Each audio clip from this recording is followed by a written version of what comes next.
जय हिंद दोस्तों, स्वागत है आपका हमारे YouTube चैनल में। आज के वीडियो में हम लेकर आए हैं आपके लिए बहुत ही महत्वपूर्ण क्वेश्चन आंसर हिंदी साहित्य में। तो वीडियो को पूरा अवश्य देखिएगा। अगर आप चैनल पर पहली बार आए हैं तो चैनल को सब्सक्राइब कर लें, वीडियो को लाइक कर लें और ज़्यादा से ज़्यादा वीडियो को शेयर करें। रोज अपनी एक क्लास होती है सुबह 9 बजे हिंदी साहित्य की, जहाँ पर महत्वपूर्ण क्वेश्चन आंसर आपके लिए लाए जाते हैं। तो यहाँ पर आपके लिए हिंदी साहित्य में 215 कवियों का संपूर्ण जीवन परिचय लेकर आए हैं। एक टेस्ट सीरीज के माध्यम से 299 रुपये में आप इसको परचेस कर सकते हैं। 4700 इसमें प्रश्न होंगे, नंबर दिया गया, इस पर आप संपर्क भी कर सकते हैं। और ये टेस्ट सीरीज आपके लिए मिलेगी हिंदी साहित्य के इस वाले ऐप पर, जहां पर आपके लिए सभी कवियों लेखकों का क्रमबद्ध जीवन परिचय यहाँ पर आपको मिलेगा एक टेस्ट सीरीज के माध्यम से। तो डिस्क्रिप्शन में से आपकी लिंक है, जो ही परचेस करना चाहते हैं तो वह परचेस कर सकते हैं। चलिए स्टार्ट करते हैं। आज का अपने यहाँ पर फर्स्ट क्वेश्चन यहाँ पर पूछा गया है कि कयामत का वर्णन जायसी द्वारा रचित किस काव्य में हुआ है। वह काव्य आपके लिए बताना है, अखरावट है, आखिरी कलाम है, पद्मावत है या फिर किसी में नहीं। शिल्पा जी, बिल्कुल लाइव क्लास चल रही है। कल्पना जी और एस कुमार जी, राजन जी, तो आप सभी का सही राइट आंसर है। क्वेश्चन नंबर 28 में विकल्प नंबर आपका जो बी है भाई, आप सभी का सही राइट आंसर होगा आखिरी कलाम में। आखिरी कलाम में ये जायसी जी की कृति मानी जाती है, जिसमें कयामत का वर्णन हुआ है। बिल्कुल सही राइट आंसर है, बहुत बढ़िया। अगला क्वेश्चन देखिएगा। मलिक मोहम्मद जायसी के प्रसिद्ध प्रबंध काव्य का नाम आपके लिए बताना है, क्या नाम है बताइएगा। 4 विकल्प आपके यहाँ पर दिए गए हैं, सभी लोग चयन करेंगे। महत्वपूर्ण क्वेश्चन है। मृगावती है, पद्मावत है, मधुमालती है, परमाल रासु है। तो आप सभी का यहाँ पर सही राइट आंसर है कि मलिक मोहम्मद जायसी जी के प्रसिद्ध प्रबंध काव्य का नाम है पद्मावत। विकल्प नंबर बी जो है वह आपका यहाँ पर राइट आंसर होगा। प्रियंका जी, बिल्कुल सही राइट आंसर है। पद्मावत के रचनाकार कौन माने जाते हैं, तो अब भी पढ़ा पन्ना मलिक मोहम्मद जायसी। अखरावट कृति किनकी मानी जाती है, ये आपके लिए चयन करना है क्वेश्चन नंबर 31 में। मलिक मोहम्मद जायसी, कुतुबन, मंजन या फिर ओस्मान, बताइए क्या होगा सही राइट आंसर। रजनी जी, सभी लोग चयन कीजिएगा। महत्वपूर्ण क्वेश्चन यहाँ पर पूछा गया है कि अखरावट काव्य कृति के रचयिता कौन माने जाते हैं। तो आप सभी का सही राइट आंसर है यहाँ पर क्वेश्चन नंबर 31 में विकल्प नंबर आपका 1 सही राइट आंसर होगा, मलिक मोहम्मद जायसी। यहाँ पर आप सभी का सही राइट आंसर है। मलिक मोहम्मद जायसी जिन्होंने भी चयन किया है, उनका यहाँ पर सही राइट आंसर होगा। बहुत बढ़िया, बिल्कुल सही राइट आंसर है मलिक मोहम्मद जायसी। जायसी के सर्वोत्कृष्ट ग्रंथ का नाम बताना है, क्या नाम है इनके सर्वोत्कृष्ट ग्रंथ का बताइएगा। आखिरी कलाम, अखरावट, मधुमालती या फिर पद्मावत। क्वेश्चन नंबर आपका 32 यहाँ पर पूछा गया है। महत्वपूर्ण क्वेश्चन यहाँ पर दिया गया है और आप सभी का कल्पना जी क्या होगा सही राइट आंसर। गणेश जी बताइए। जायसी जी के सर्वोत्कृष्ट ग्रंथ का नाम बताना है और आप सभी का डी वाला विकल्प यहाँ पर सही आंसर आ रहा है कि पद्मावत। पद्मावत आप सभी का बिल्कुल सही राइट आंसर है। विकल्प नंबर 4 जिन्होंने भी चयन किया है, उनका यहाँ पर सही राइट आंसर होगा। बहुत बढ़िया, बिल्कुल सही आंसर चयन किया, पद्मावत है। पद्मावत क्या है, एक त्रासदी है, एक मुक्तक काव्य है, गेय काव्य है या फिर आत्म वक्तव्य है। 33 का सभी लोग सही राइट आंसर चयन करेंगे, क्या होगा इसका सही राइट आंसर। 33वां क्वेश्चन है, महत्वपूर्ण क्वेश्चन आपसे पूछा गया है। पद्मावत है, पद्मावत क्या है, पढ़ा भी है अपन ने इसको कई बार। और पद्मावत माना जाता है एक त्रासदी। एक त्रासदी आप सभी का विकल्प नंबर 1 जो है वैसा ही राइट आंसर यहाँ पर होगा। एक त्रासदी मानी जाता पद्मावत। अगला क्वेश्चन यहाँ पर देखिए। मलिक मोहम्मद जायसी की रचना मानी जाती है 1540 ईस्वी की और अवधी भाषा में लिखी गई रचना मानी जाती है। अगला क्वेश्चन यहाँ पर देखिएगा। पद्मावत के रचयिता तो अब भी अपन ने पढ़ा जायसी जी है। पद्मावत की भाषा वह भी अब भी अपन ने पढ़ी है, अवधी भाषा है। पद्मावत किस भाषा में लिखा है, अवधी में डबल हो गए आपके क्वेश्चन। अगला क्वेश्चन यहाँ पर पूछा गया है। 37वां क्वेश्चन है कि पद्मावत के अनुच्छेदों का नाम बताना है, क्या नाम है बताइएगा, चयन कीजिएगा। बिल्कुल सही राइट आंसर क्या होगा यहाँ पर। सर्ग कहा जाता है, कांड कहा जाता है, खंड कहा जाता है या फिर अंक कहा जाता है। पद्मावत के अनुच्छेदों का नाम है क्या नाम है? तो क्वेश्चन नंबर 37 है और 37 का समन जी, प्रियंका उपाध्याय जी, और आप सभी का सही राइट आंसर है सी यानी कि खंडे। खंडे आप सभी का सही राइट आंसर है। विकल्प नंबर 3 जिन्होंने भी चयन किया है उनका यहाँ पर सही राइट आंसर होगा। बिल्कुल सही राइट आंसर चयन किया। अगला क्वेश्चन यहाँ पर देखिएगा 38वां क्वेश्चन आपसे पूछा गया है, पद्मावती में रत्न सेन किसका प्रतीक है? बताइए, पद्मावत में रत्न सेन किसका प्रतीक है? मन का प्रतीक है, बुद्धि का, अहंकार का, हृदय का? 4 विकल्प दिए गए, इनमें से आपको चयन करना है। 38 का सही राइट आंसर यहाँ पर क्या होगा बताइएगा। महत्वपूर्ण क्वेश्चन यहाँ पर पूछा गया है और आप सभी का मन, आप सभी का बिल्कुल सही राइट आंसर आ रहा है कि पद्मावत में रत्न सेन जो है ये मन का प्रतीक माने जाते हैं। विकल्प नंबर 1 जो है वह आप सभी का सही राइट आंसर होगा। बहुत बढ़िया, बिल्कुल सही राइट आंसर आप लोगों ने यहाँ पर एक जो चयन किया है जिन्होंने भी, उनका यहाँ पर सही राइट आंसर है। पद्मावत में पद्मनी किसका प्रतीक है बताइए। पद्मनी बताना है, 4 विकल्प है। महत्वपूर्ण क्वेश्चन, क्वेश्चन नंबर आपका यहाँ पर 39 पूछा गया है। 39 का सही राइट आंसर क्या होगा चयन कीजिएगा। पद्मावत में जो पद्मनी है ये किसका प्रतीक मानी जाती है? 39वां क्वेश्चन का राइट आंसर है परम सत्ता। परम सत्ता की प्रतीक मानी जाती है पद्मनी। विकल्प नंबर सी आप सभी का यहाँ पर सही राइट आंसर होगा। रीता जी बिल्कुल सही राइट आंसर है, बहुत बढ़िया। अगला क्वेश्चन यहाँ पर देखिएगा, इनमें से कौन सी कृति जायसी की अक्षय कीर्ति के आधार पर रची गई है? भाई कृति आपके लिए बताने कौन सी कृति है। पद्मावत है, अखरावट है, आखिरी कलाम है या फिर उपरोक्त सभी हैं? चयन कीजिएगा। महत्वपूर्ण क्वेश्चन यहाँ पर मौजूद दिया गया है। क्वेश्चन नंबर आपका 40 है कि इनमें से कौन सी कृति जायसी की अक्षय कीर्ति के आधार पर रची गई है? तो वह मानी जाती है कौन सी? पद्मावत। विकल्प नंबर 1 आप सभी का यहाँ पर सही राइट आंसर होगा। बिल्कुल सही राइट आंसर चयन किया है। विकल्प ए जिन्होंने भी चयन किया है उनका सही राइट आंसर होगा। पद्मावत ने 3 कृतियां लिखी, जायसी जी ने 3 कृतियां लिखी हैं, पद्मावत, अखरावट और आखिरी कलाम। अगला क्वेश्चन यहाँ पर देखिएगा, पद्मावत को समासोक्ति किसने कहा है बताइएगा। चयन कीजिएगा। 4 विकल्प आपके दिए गए हैं। उमेश जी क्या होगा राइट आंसर? गणपति चंद्र गुप्त ने, रामचंद्र शुक्ल जी ने, माता प्रसाद गुप्त ने या राम कुमार वर्मा ने? पद्मावत को समासोक्ति किसने कहा है? ये क्वेश्चन अपन ने कई बार पढ़ा है।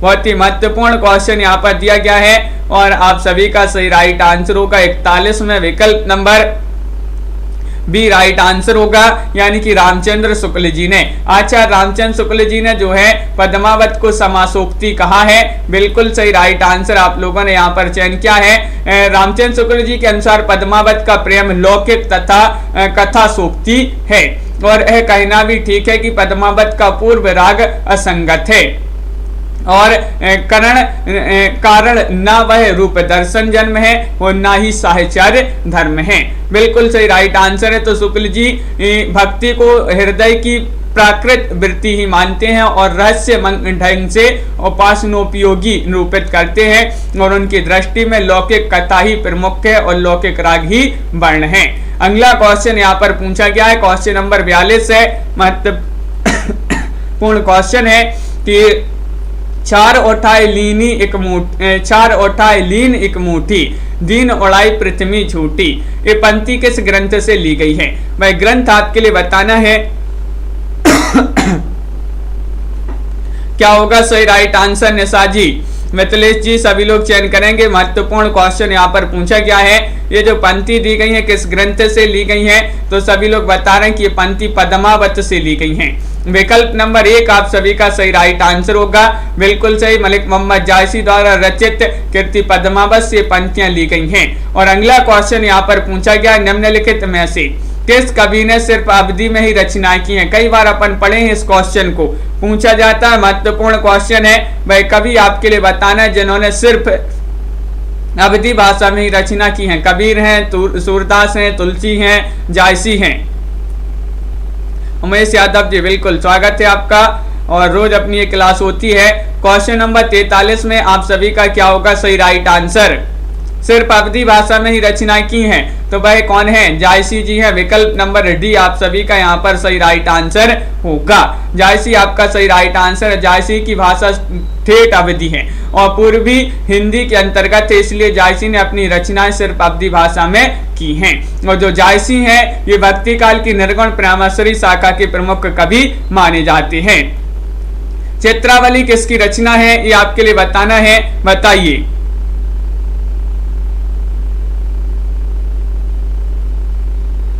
तन्मय जी बिल्कुल, तो आप सभी का सही राइट आंसर क्या होगा? चित्रावली किसकी रचना है? उस्मान की, शेख नबी, कासिम शाह या फिर नूर मोहम्मद?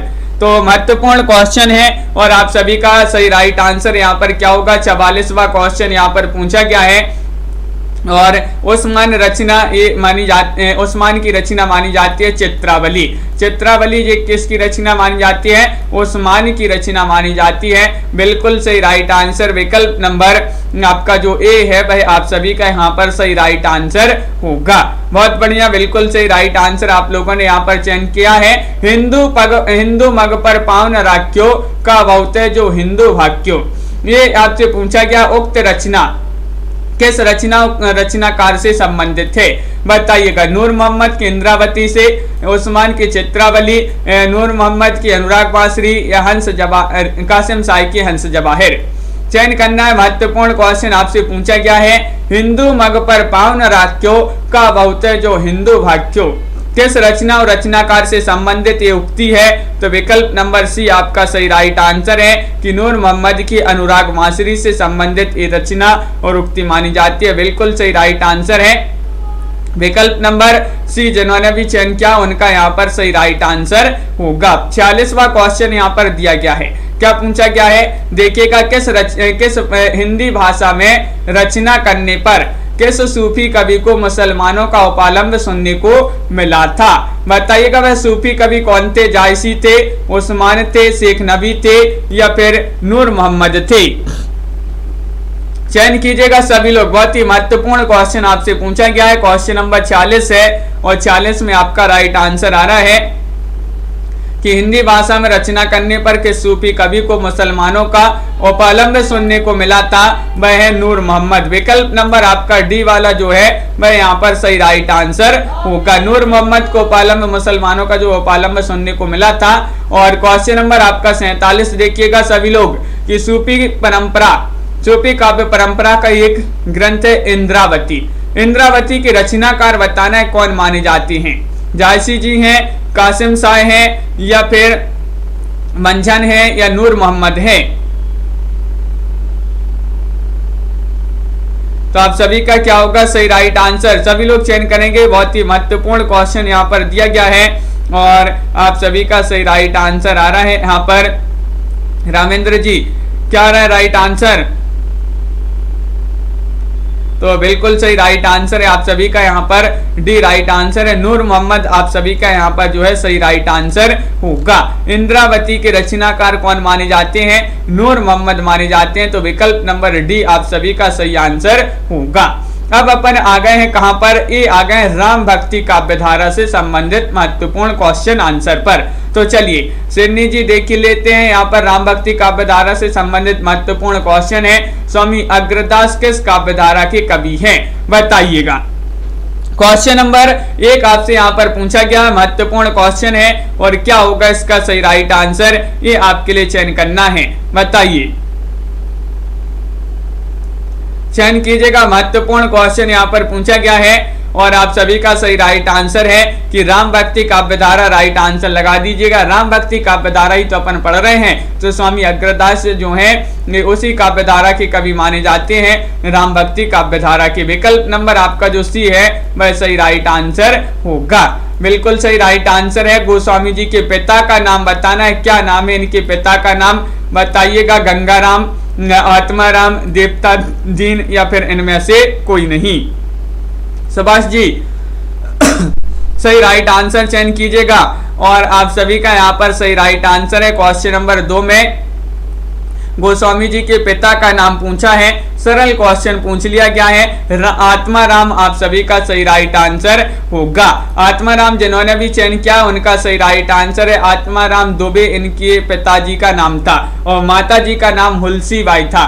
हुलसी बिल्कुल सही राइट आंसर है। जो है बाबा नरहरिदास ने इनका पालन पोषण किया और ज्ञान भक्ति की शिक्षा दीक्षा भी दी है। गोस्वामी जी का विवाह दीनबंधु पाठक की कन्या रत्नावली से हुआ था। इनकी पत्नी का नाम भी पूछ लिया जाता है, रत्नावली इनकी पत्नी का नाम था। गोद लिए हुलसी फिरे तुलसी सोसत होए, ये पंक्ति किस कवि की मानी जाती है, बताइएगा। क्वेश्चन नंबर 3 में आपके लिए चयन करना है, बताओ, चयन कीजिएगा और सभी लोग लाइक अवश्य करते जाइएगा। जिन्होंने अभी तक वीडियो को लाइक नहीं किया है लाइक अवश्य कर लेंगे सभी लोग। और आप सभी का सही राइट आंसर क्या होगा, वह है ओपी जी, तो बिल्कुल सही राइट आंसर है विकल्प नंबर डी, यानी कि गोद लिए हुलसी फिरे तुलसी सोसत होए, रहीम जी की पंक्ति मानी जाती है। विकल्प नंबर डी आप सभी का यहाँ पर सही राइट आंसर होगा।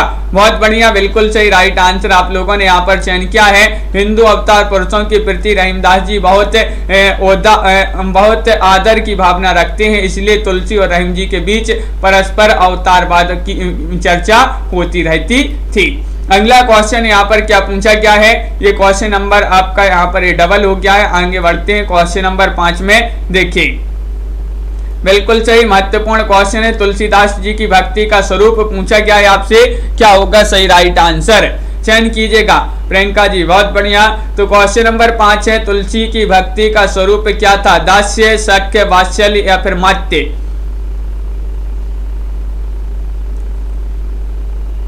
तो क्वेश्चन नंबर आपका यहाँ पर 5 है और 5 में सभी लोग बता रहे हैं कि विकल्प नंबर 1 सही राइट आंसर लगा दीजिएगा, यानी कि दास्य यहाँ पर सही राइट आंसर होगा।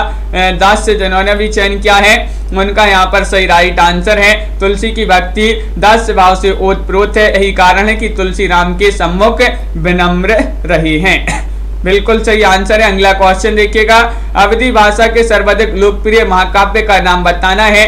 कौन सा वह महाकाव्य है, पद्मावत है, मधुमालती है, मृगावती है या रामचरितमानस है, चयन कीजिएगा। ममता सैनी जी क्या होगा सही राइट आंसर, अवधी भाषा के सर्वाधिक लोकप्रिय महाकाव्य का नाम बताना है, कौन सा माना जाता है। तो क्वेश्चन नंबर आपका 6 है और 6 में सही राइट आंसर होगा रामचरितमानस। रामचरितमानस यानी कि विकल्प नंबर आपका जो डी है वह आप सभी का यहाँ पर सही राइट आंसर होगा। अवधी भाषा का सर्वाधिक लोकप्रिय महाकाव्य माना जाता है, राम कथा पर आधारित है, जिसकी रचना काशी, चित्रकूट और अयोध्या में हुई है। तुलसीदास जी ने इसकी रचना की है। इसकी रचना करने में जो समय लगा है 2 वर्ष 7 माह 26 दिन, कई बार पूछा गया है इस रामचरितमानस की रचना करने में कितना समय लगा है, 2 वर्ष 7 माह और 26 दिन। बिल्कुल सही राइट आंसर है। और इसमें कांड अगर पूछा जाए रामचरितमानस में, इसमें 7 कांड माने जाते हैं, बाल कांड, अयोध्या कांड, अरण्य कांड, किष्किंधा कांड, सुंदर कांड, लंका कांड, उत्तर कांड, ये 7 कांड इसमें दिए गए हैं। रामचरितमानस की भाषा बताने, किस भाषा में लिखी गई रचना मानी जाती है, राजस्थानी, भोजपुरी, अवधी या फिर ब्रज भाषा में, बताइए। तो क्वेश्चन महत्वपूर्ण है, क्वेश्चन नंबर 7 है और 7 का सही राइट आंसर आप सभी का यहाँ पर क्या होगा, तो विकल्प नंबर सी राइट आंसर है, यानी कि अवधी। अवधी आप सभी का बिल्कुल सही राइट आंसर है।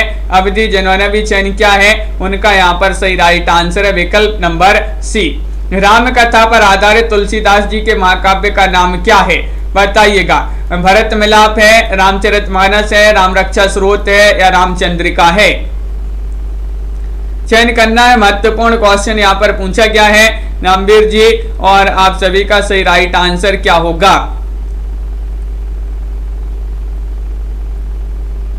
तो क्वेश्चन नंबर 8 है और 8 का आप सभी का सही राइट आंसर है रामचरितमानस। अब भी पढ़ा था अपन ने, रामचरितमानस जो है तुलसीदास जी का महाकाव्य है जो कि राम कथा पर आधारित है। तो विकल्प नंबर आपका यहाँ पर जो बी है भाई आपका सही राइट आंसर। ये क्वेश्चन डबल हो गया है। रामचरितमानस की भाषा अवधी मानी जाती है, डबल है क्वेश्चन। अगला क्वेश्चन देखिएगा, गोस्वामी तुलसीदास जी ने रामचरितमानस की रचना किस संवत में की थी? बताइएगा, चयन कीजिएगा। क्वेश्चन नंबर आपका 10 है, चयन कीजिएगा। संवत 1631, संवत 1637, संवत 1649 या इनमें से कोई नहीं। चयन कीजिएगा। महत्वपूर्ण क्वेश्चन आपसे पूछा गया है, गोस्वामी तुलसीदास जी ने रामचरितमानस की रचना किस संवत में की थी?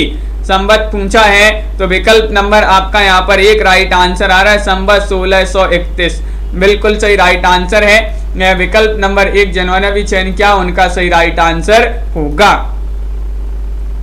अगला क्वेश्चन यहाँ पर देखिएगा, रामचरितमानस में कुल कितने कांड हैं? कांड आपसे पूछा गया है, 15 हैं, 10 हैं, 7 हैं, 8 हैं। अब भी पढ़ा था अपन ने, 11वां क्वेश्चन है। रामचरितमानस में कांड पूछा है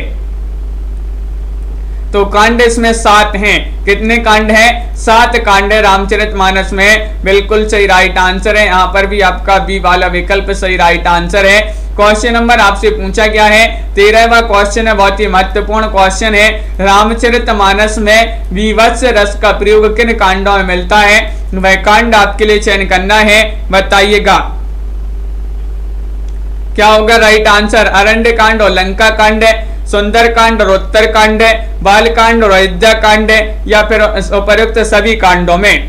तो रामचरितमानस में वीभत्स रस का प्रयोग किन कांडों में मिलता है? तो आप सभी का सही राइट आंसर है, क्या राइट आंसर? तो विकल्प नंबर 1 सही राइट आंसर, अरण्य कांड और लंका कांड। शिल्पा जी बिल्कुल, अरण्य कांड और लंका कांड आप सभी का विकल्प नंबर 1 जो है वह आप सभी का यहाँ पर सही राइट आंसर होगा। बहुत बढ़िया, सभी लोगों ने यहाँ पर सही आंसर चयन किया है। अरण्य कांड और लंका कांड आप सभी का सही राइट आंसर है। कौन सा महाकाव्य अवधि में लिखा गया है? तो अब भी पढ़ा था अपन ने, रामचरितमानस की भाषा अवधि मानी जाती है। अगला क्वेश्चन, यही क्वेश्चन जो है आपके पूछे गए हैं, लेकिन ये जो है क्वेश्चन आपके वही क्वेश्चन है, उनको घुमा फिराकर जो है पूछा गया है और आए हैं अलग अलग टाइप के वही क्वेश्चन को पूछा गया है। अर्थ न धर्म न काम रुचि, गति न चहु निर्माण, जन्म जन्म रति राम पद, एह वरदानु न आन। ये आपके लिए बताना, रामचरितमानस में आकांक्षा निम्नलिखित में से किसकी है? चयन करना है, भरत, सबरी, सुग्रीव या फिर हनुमान। क्वेश्चन नंबर 15 है, 15 का सभी लोग सही राइट आंसर चयन करेंगे। रमा जी, राजीव जी, विजय जी, आरू जी, विजयकांत जी, क्या होगा सही राइट आंसर बताइए।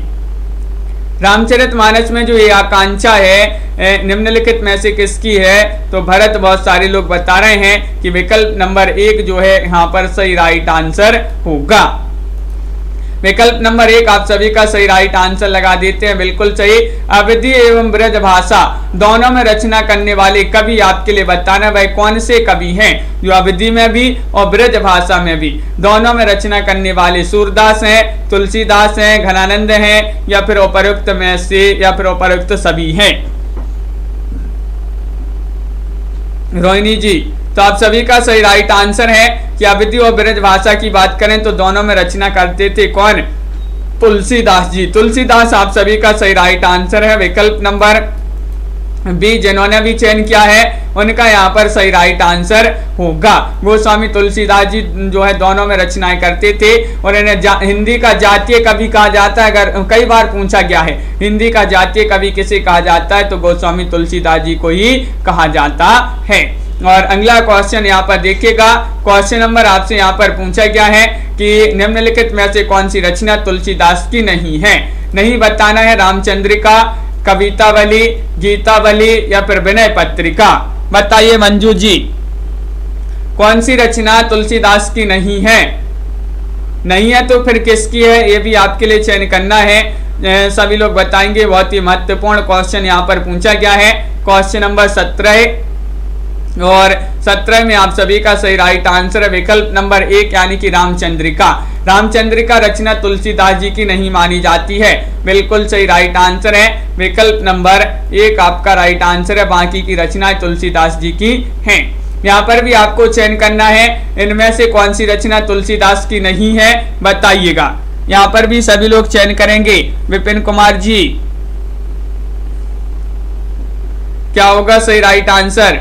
रामचंद्रिका केशव दास जी की रचना है, बहुत बढ़िया।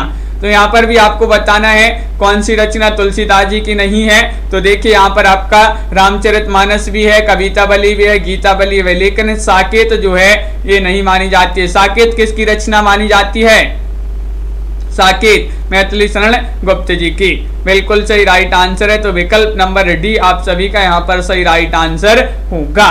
अगला क्वेश्चन यहाँ पर देखिएगा, क्वेश्चन नंबर आपसे यहाँ पर 19 पूछा गया है। भक्ति काल के किस कवि को जातीय कवि कहा जाता है? लीजिएगा, अभी बताया था। तो वह कौन से कवि हैं? सुवचन राम जी चयन कीजिएगा। सूरदास, तुलसीदास, नाभादास या फिर नंददास।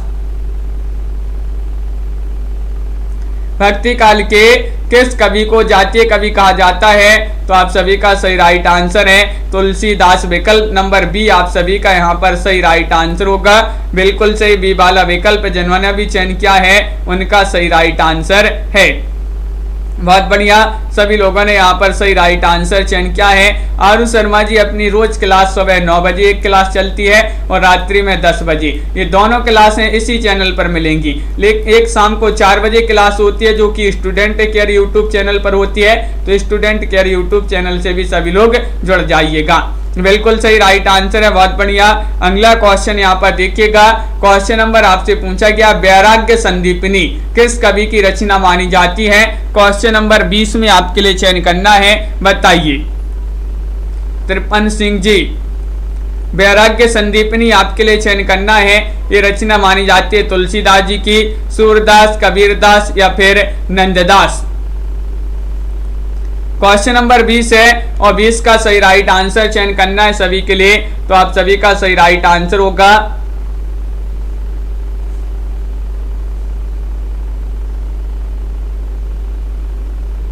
क्या होगा राइट आंसर? तो बिल्कुल सही एक राइट आंसर है तुलसीदास, आप सभी का सही राइट आंसर होगा। बहुत बढ़िया, विकल्प नंबर 1 सभी लोगों ने सही राइट आंसर बताया है। ये क्वेश्चन यहाँ पर डबल हो गया, तो विकल्प नंबर सी आप सभी का यहाँ पर भी सही राइट आंसर है। यहाँ पर आपको बताना है कि इनमें से कौन सा कथन असत्य है। असत्य कथन का चयन करना है सभी के लिए। सभी लोग चयन करेंगे। ज्ञानश्री शाखा के कवि निराकार की उपासना करते थे, ये कथन तो सत्य है। कबीर संत कवि हैं, ये भी सत्य है। प्रभु जी तुम चंदन हम पानी रैदास की पंक्ति है, ये भी सत्य है। संत तुलसीदास ज्ञानश्री शाखा के कवि हैं, ये असत्य है। तो विकल्प नंबर डी आपका सही राइट आंसर है, असत्य कथन होगा। ज्ञानश्री शाखा के नहीं माने जाते हैं, बिल्कुल सही राइट आंसर है। रामश्री शाखा के कवि माने जाते हैं तुलसीदास जी। क्वेश्चन नंबर आपका यहाँ पर 23वां क्वेश्चन यहाँ पर क्या पूछा गया है, देखिएगा। भक्ति काल की ज्ञानश्री शाखा के निम्न में से कौन से कवि हैं? तो अब भी पढ़ा अपन ने तुलसीदास जी जो कि ज्ञानश्री शाखा के कवि माने जाते हैं। विकल्प नंबर डी वाला जो विकल्प है सरोज जी भाई आप सभी का सही राइट आंसर होगा। क्वेश्चन नंबर 24 यहाँ पर देखिए, निम्नलिखित विकल्पों में से जो राम भक्ति काव्य की विशेषता नहीं है उसे आपको बताना है। कौन सी राम भक्ति काव्य की विशेषता नहीं है, बताइए। विष्णु के अवतार रूप में राम का वर्णन, लोक मंगल एवं समन्वय भावना का प्रतिपादन, या फिर असद पर सदवृत्तियों की विजय, या कृष्ण की विविध लीलाओं का गायन। तो देखिए राम भक्ति काव्य धारा की विशेषता नहीं बताना है तो कृष्ण की विविध लीलाओं का गायन, ये वाला विकल्प आपका सही राइट आंसर होगा। बिल्कुल सही राइट आंसर है। ये राम भक्ति काव्य धारा की विशेषता नहीं मानी जाती है, ये कृष्ण भक्ति काव्य धारा की विशेषता मानी जाती है, कृष्ण की विविध लीलाओं का वर्णन। अगला क्वेश्चन देखिएगा, 25वां क्वेश्चन आपसे पूछा गया है कि तुलसीदास कृत विनय पत्रिका रचित है, किस भाषा में रचित है, ये आपके लिए चयन करना है, बताइए। ममता जी ये घटना चक्र की बुक है और क्वेश्चन नंबर 25 का सही राइट आंसर चयन करना है आप सभी के लिए रीमा जी।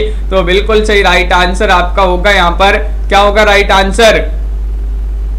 तो बहुत बढ़िया, सभी लोगों ने यहाँ पर सही राइट आंसर चयन किया है। क्वेश्चन नंबर 25 में विकल्प नंबर एक सही राइट आंसर होगा, यानी कि ब्रज भाषा। ब्रज भाषा आप सभी का सही राइट आंसर है। विनय पत्रिका जो रचना है गोस्वामी तुलसीदास जी की, ये ब्रज भाषा की रचना मानी जाती है। तो ये क्वेश्चन फिर से यहाँ पर डबल हो गया है, ब्रज भाषा राइट आंसर है। यहाँ पर भी आपका ये डबल है। आगे बढ़ते हैं, क्वेश्चन नंबर आपका यहाँ पर पूछा गया है, कौन सा है? 28वां क्वेश्चन है, विनय पत्रिका नामक ग्रंथ की रचना की है, किन्होंने की है, ये आपसे पूछा गया है, बताइए।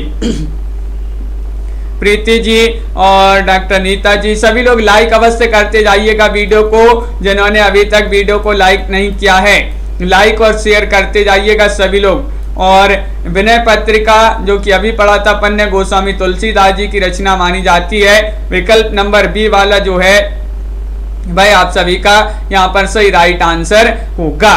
कृष्ण गीतावली ग्रंथ के रचनाकार बताना है, कौन माने जाते हैं? कृष्ण गीतावली एक ग्रंथ जो है सूरदास जी का है, तुलसीदास, नंददास या फिर मीराबाई। क्वेश्चन नंबर आपसे यहाँ पर पूछा गया है 29 और 29 में आप सभी का सही राइट आंसर क्या होगा? महत्वपूर्ण क्वेश्चन है और आप सभी का सही राइट आंसर आ रहा है कि 29 में ये तुलसीदास जी की रचना मानी जाती है, इन्हीं का ग्रंथ माना जाता है कृष्ण गीतावली।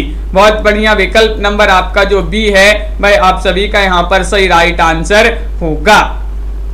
कृष्ण गीतावली ये तुलसीदास आपका यहाँ पर सही राइट आंसर है, बिल्कुल सही। एक क्वेश्चन आपके डबल हो गए हैं यहाँ पर। आगे बढ़ते हैं, देखिएगा क्वेश्चन नंबर आपका 33 यहाँ पर क्या पूछा गया है, ये रहा क्वेश्चन नंबर 33, ये भी आपका डबल है। क्वेश्चन नंबर आपसे यहाँ पर 34 पूछा गया है, कौन सा ग्रंथ तुलसीदास जी द्वारा रचित नहीं है? नहीं बताना है, चयन करना है गीतावली, दोहावली या फिर विनय पत्रिका या फिर रसमंजरी। दीपक जी बताइएगा क्या होगा सही राइट आंसर? सभी लोग चयन करेंगे। रंजना जी, पिंकी जी, क्वेश्चन नंबर 34 है, कौन सा ग्रंथ तुलसी द्वारा रचित नहीं है? और सही राइट आंसर आ रहा है कि रसमंजरी। विकल्प नंबर जो डी है भाई आप सभी का सही राइट आंसर होगा। रसमंजरी ग्रंथ जो है तुलसीदास जी द्वारा रचित नहीं माना जाता है, नंददास जी की रचना मानी जाती है, जो कि नायिका वेद की पुस्तक मानी जाती है रसमंजरी।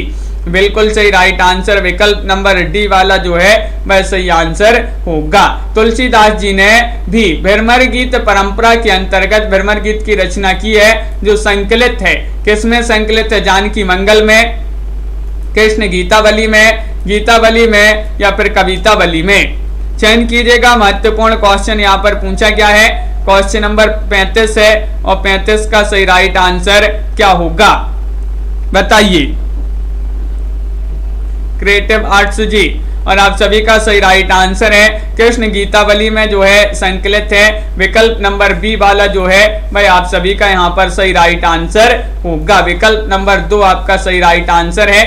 अगला क्वेश्चन देखिएगा, क्वेश्चन नंबर आपसे यहाँ पर पूछा गया है 36वां क्वेश्चन है, भक्ति काल के किस कवि ने संस्कृत को छोड़कर भी संस्कृत की शास्त्रीय परंपरा का निर्वहन किया है? बताइए किन्होंने किया है? त्यासी ने, सूरदास ने, तुलसीदास ने या फिर नंददास ने? चयन कीजिएगा। महत्वपूर्ण क्वेश्चन यहाँ पर पूछा गया है और आप सभी का सही राइट आंसर होगा यहाँ पर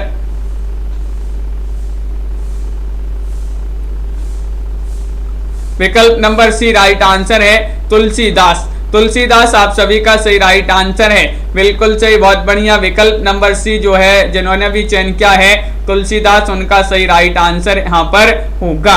अगला क्वेश्चन यहाँ पर देखिएगा, क्वेश्चन नंबर आपसे पूछा गया है यहाँ पर। अगला क्वेश्चन क्या पूछा गया है? गीतावली है, गीतावली बताना ये मुक्तक काव्य है, अतुकांत काव्य है, प्रबंध काव्य है या फिर इनमें से कोई नहीं है? उमेश जी बिल्कुल, बहुत बढ़िया। क्वेश्चन नंबर आपका 37 यहाँ पर पूछा गया है और 37 में सभी के लिए सही राइट आंसर चयन करना है।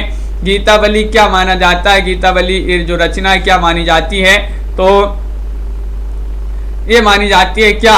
मुक्तक काव्य मानी जाती है रचना। विकल्प नंबर आपका जो 1 है वह आप सभी का सही राइट आंसर होगा। मुक्तक काव्य राइट आंसर है। गोस्वामी तुलसीदास जी की रचना मुक्तक काव्य मानी जाती है, बिल्कुल सही।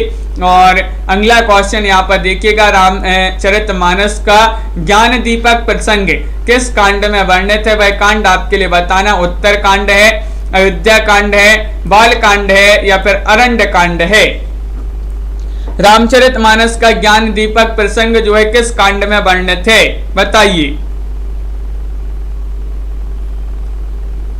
क्वेश्चन महत्वपूर्ण है और आप सभी का 38 में यहाँ पर सही राइट आंसर होगा। विकल्प नंबर क्या होगा राइट आंसर? तो विकल्प नंबर आपका 1 राइट आंसर है अली जी, यानी कि उत्तर कांड यहाँ पर सही राइट आंसर होगा। रामचरितमानस का ज्ञान दीपक प्रसंग जो है किस कांड में वर्णित है? उत्तर कांड आप सभी का सही राइट आंसर होगा, बिल्कुल सही, बहुत बढ़िया। सभी लोगों ने यहाँ पर सही राइट आंसर चयन किया है। रामचरितमानस से किस संवाद का संबंध नहीं है, बताइएगा। शिव पार्वती संवाद, याज्ञवल्क्य भारद्वाज संवाद या फिर भरद्वाज संवाद या राम सीता संवाद या फिर काकभूषणी गरुड़ संवाद?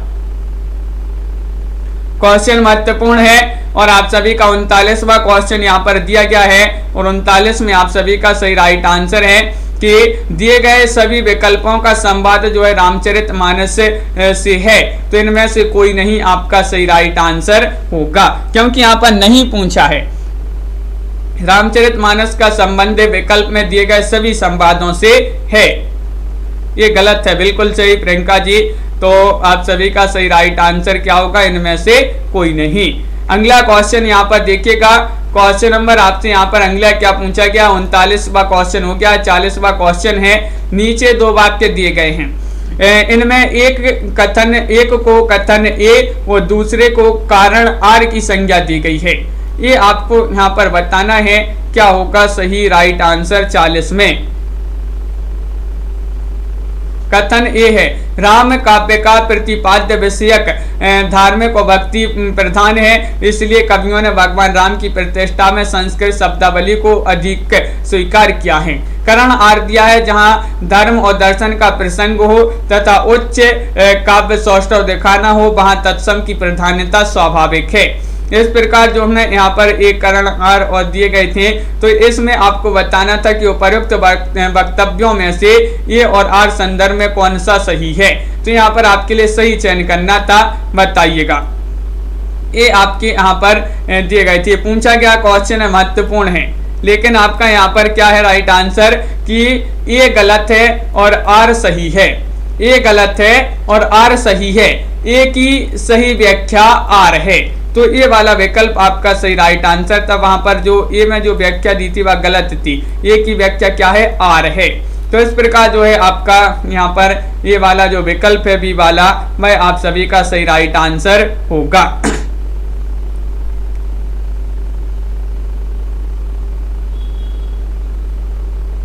बिल्कुल सही। अगला क्वेश्चन यहाँ पर देखिएगा, क्वेश्चन नंबर आपसे यहाँ पर अगला क्या पूछा गया है? कृष्ण भक्ति काव्य धारा से संबंधित महत्वपूर्ण क्वेश्चन यहाँ पर दिए गए हैं। सूरदास के विषय में कौन सा कथन गलत है, बताइए।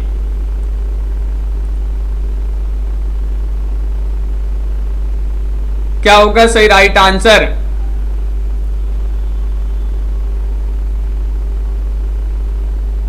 तो यहाँ पर आप सभी का सही राइट आंसर क्या होगा देख लेते हैं, उसको भी अभी वो क्वेश्चन में ही जो है आपका मिस्टेक है उसमें। और क्वेश्चन नंबर आपका यहाँ पर 1 है, 1 का सही राइट आंसर क्या होगा?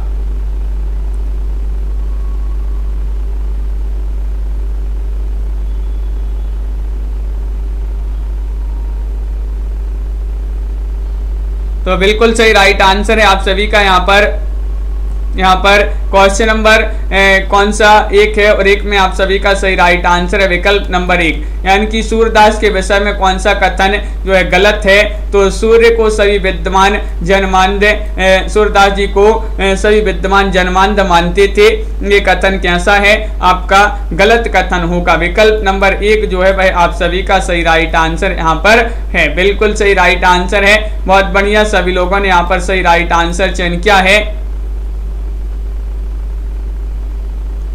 देखिए यहाँ पर, तो यहाँ पर आपके विकल्प कौन कौन से दिए गए हैं? शिव पार्वती संवाद, ये याज्ञवल्क्य भारद्वाज संवाद, राम सीता संवाद और काकभूषणी गरुड़ संवाद। तो यहाँ पर देखिए गोस्वामी तुलसीदास जी के उत्तरकांड में श्री राम वशिष्ठ संवाद, नारद जी का अयोध्या आकर रामचंद्र की स्तुति करना, शिव पार्वती संवाद, गरुड़ मोहे और गरुड़ की काकभूषणी जी से राम कथा एवं राम महिमा सुनना, काकभूषणी जी के पूर्व जन्म की कथा। और यहाँ पर शिव पार्वती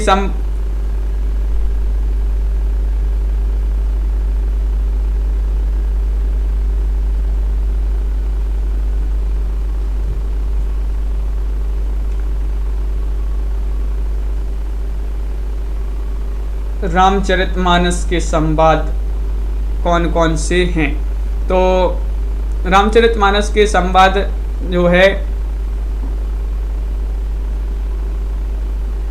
रामचरितमानस के संवाद का संबंध नहीं बताना है यहाँ पर।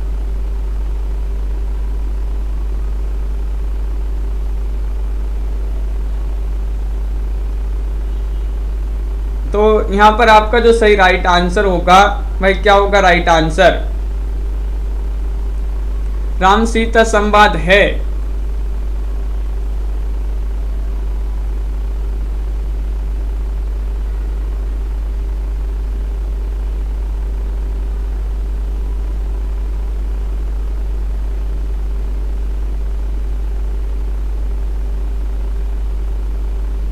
तो आप सभी का यहाँ पर जो है ये प्रश्न आपका जो है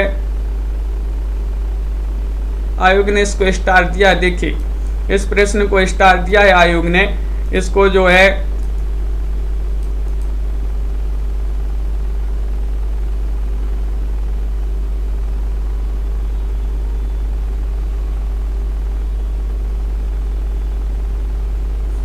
राजन जी बिल्कुल। तो यहाँ पर विकल्प नंबर आपका जो स्टार दिया है आयोग ने इस क्वेश्चन को, तो इसमें जो क्वेश्चन ही आपका जो है गड़बड़ होगा। और सभी के लिए बहुत बहुत धन्यवाद। इस प्रकार के जो हैं यहाँ पर महत्वपूर्ण क्वेश्चन आंसर थे। सभी लोग वीडियो को लाइक कर लें, चैनल को सब्सक्राइब कर लें और ज़्यादा से ज़्यादा वीडियो को शेयर करें। और सभी के लिए बहुत बहुत धन्यवाद। और लाइक शेयर अवश्य कर लिया करें। सभी लोग, ज़्यादा लोग जो है वीडियो को लाइक नहीं करते हैं, तो सभी लोग लाइक कर लें। और आज के वीडियो में बस इतना ही। उमेश यादव जी, आरू जी और क्रिएटिव आर्ट्स जी, प्रियंका जी, निशा जी, गणेश जी, पुष्पा जी, शिल्पा जी, सिडनी जी, एक बार स्कोर हम चेक करके बता देंगे आपके लिए। और सभी को बहुत बहुत धन्यवाद। विजयकांत जी, रामेंद्र जी, नीलम जी, राविता जी, राजीव जी, यश कुमार जी, मंजू जी, अतेंद्र जी, प्रियंका जी, रीमा कुमारी जी, लाइक अवश्य करते जाइएगा। निशा जी, मिथिलेश जी, उमेश जी, पिंकी जी, मोहित जी और अतेंद्र कुमार जी, क्रिएटिव आर्ट्स जी, सुभाष जी, गणेश जी, अंजू जी, मंजू जी, पीहू जी, सभी को बहुत बहुत धन्यवाद। आरती जी, दीपक जी, इसी तरह से जो है रोज आप लोग जुड़िएगा। महत्वपूर्ण क्वेश्चन आंसर लाए जाते हैं। रामेंद्र जी, रामवीर जी, प्रियंका उपाध्याय जी, सभी के लिए बहुत बहुत धन्यवाद। राजेश्वरी जी, राजश्री जी और आज के वीडियो में मंजू जी, बस इतना ही। और सभी के लिए जय हिंद।